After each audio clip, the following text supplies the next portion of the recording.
बोलिए करवा मैया की जय। आइए सुनते हैं करवा चौथ की पावन कथा।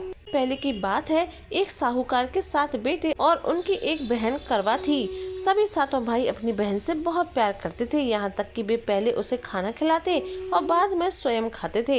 एक बार उनकी बहन ससुराल से मायके आई हुई थी। शाम को भाई जब अपना व्यापार व्यवसाय बंद करके घर को आए तो उन्होंने देखा कि उनकी बहन बहुत व्याकुल थी। सभी भाई खाना खाने बैठे और अपनी बहन से भी खाना खाने का आग्रह करने लगे, लेकिन बहन ने बताया कि उसका आज करवा चौथ का निर्जल व्रत है और वह खाना सिर्फ चंद्रमा को देखकर उसे अर्घ्य देकर ही खा सकती है, क्योंकि चंद्रमा अभी तक नहीं निकला है। इसलिए वह भूख प्यास से व्याकुल हो उठी। सबसे छोटे भाई को अपनी बहन की हालत देखी नहीं जाती और वह दूर पीपल के पेड़ पर एक दीपक जलाकर चलनी की ओट में रख देता है।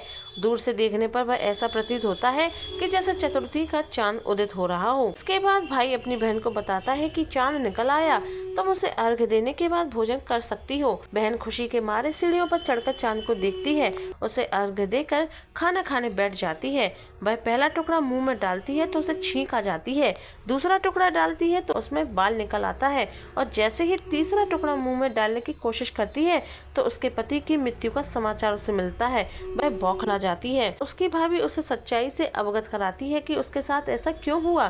करवा चौथ का व्रत गलत तरीके से टूटने के कारण देवता उससे नाराज हो गए और उन्होंने ऐसा किया है। सच्चाई जानने के बाद करवा निश्चय करती है कि वह अपने पति का अंतिम संस्कार नहीं होने देगी और अपने सतीत्व से उन्हें पुनर्जीवन दिलाकर रहेगी। वह पूरे 1 साल तक अपने पति के शव के साथ बैठी रही, उसकी देखभाल करती रही। उसके ऊपर उगने वाली सुईनुमा घास को वह एकत्रित करती जाती। 1 साल बाद फिर करवा चौथ का दिन आता है। उसकी सभी भाभियां करवा चौथ का व्रत रखती हैं। जब भाभियां उससे आशीर्वाद लेने आती हैं तो वह प्रत्येक भाभी से यम सुई ले लो, पिए सुई दे दो, मुझे भी अपनी जैसी सुहागिन बना दो, ऐसा आग्रह करती है। लेकिन हर बार भाभी उसे अगली भाभी से आग्रह करने का कह चली जाती। इस प्रकार जब छठे नंबर की भाभी आती तो करवा उससे भी यही बात दोहराती है। यह भाभी उसे बताती है कि चूंकि सबसे छोटे भाई की वजह से उसका व्रत टूटा था, अतः उसकी पत्नी में ही शक्ति है कि वह तुम्हारे पति को दोबारा जीवित कर सकती है। इसलिए जब वह आए तो तुम उसे पकड़ लेना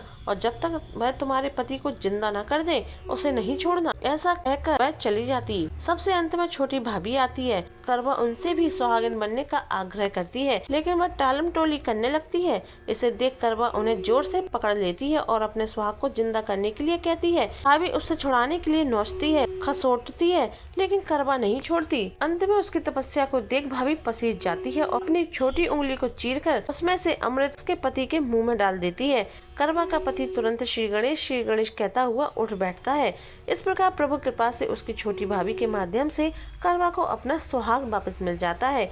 हे श्री गणेश, हे माँ गौरी, जिस प्रकार करवा को चिर सुहागन का वरदान आपसे मिला है वैसा ही सब सुहागनों को मिले।